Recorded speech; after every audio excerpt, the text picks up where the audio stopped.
NIT സൂറത്കലിലെ വിദഗ്ധ സംഘമാണ് പരിശോധന നടത്തിയത്. എങ്ങനെയായിരുന്നു ഈ പരിശോധന? അതിൽ എന്തൊക്കെയാണ് കണ്ടെത്താൻ? ഇത് GPR എന്ന് പറയുന്ന ഒരു ഡിവൈസാണ്, ഗ്രൗണ്ട് പെനിട്രേറ്റിംഗ് റഡാർ എന്ന് പറയും. അത് യൂഷ്വലി ഡ്രൈ കണ്ടീഷനിൽ അണ്ടർനീത്തുള്ള പൈപ്പ് ലൈൻസ് ആണ് നമ്മൾ യൂഷ്വലി ഡിറ്റക്ട് ചെയ്യണത് സർവേയിൽ. ബട്ട് ഇവിടെ കംപ്ലീറ്റ്ലി വെറ്റ് സോയിലാണ്, സോയിൽ കണ്ടീഷൻ ഭയങ്കര ലൂസാണ്, പിന്നെ ടെറൈനും ഭയങ്കര ഡിഫിക്കൽട്ടാണ്. സോ നിങ്ങൾക്ക് ഇത് കാണാൻ പറ്റും, നമ്മൾ ഉന്തിയിട്ടാണ് ഇത് പ്രൊഫൈലിംഗ് എടുക്കണേ. ഇവിടെ നമുക്കത് എടുക്കാൻ പറ്റുന്നില്ല. ബട്ട് കുറച്ച് റീഡിങ്സ് കിട്ടിയിട്ടുണ്ട്. ബട്ട് വി കനോട്ട് കൺക്ലൂഡ് അത് ട്രക്ക് തന്നെയാണോ ഓർ എക്സാക്ട് വെഹിക്കിൾ ആണോ എന്ന് അറിയാൻ പറ്റുന്നില്ല. It can be A boulder also, metal എന്തോ ആവാം. സോ അത് അവർ എടുത്ത് കഴിഞ്ഞിട്ട് ഇന്നൊരു റീഡിംഗ് നമ്മൾ എടുക്കാൻ വെയിറ്റിംഗ് ആണ്.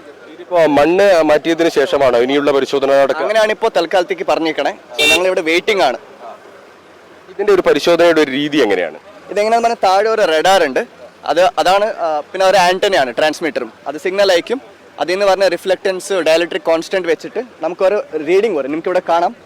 ഇങ്ങനത്തെ വിത്ത് റെസ്പെക്ട് ഈച്ച് ഡെപ്തിൽ നമുക്ക് ആ പ്രൊഫൈൽ എങ്ങനെയാണെന്ന് കാണാം. ഇപ്പോൾ സപ്പോസ് ഇതൊരു ട്രക്ക് ആയിരുന്നെങ്കിൽ അതിങ്ങനെ അതിൻ്റെ പർട്ടിക്കുലർ ഷേപ്പ് വരും. സോ നമ്മൾ മൾട്ടിപ്പിൾ പോയിന്റ്സിൽ വെച്ച് നോക്കുമ്പോൾ നമുക്കത് കംപ്ലീറ്റ് ഒരു പിക്ചർ കിട്ടും.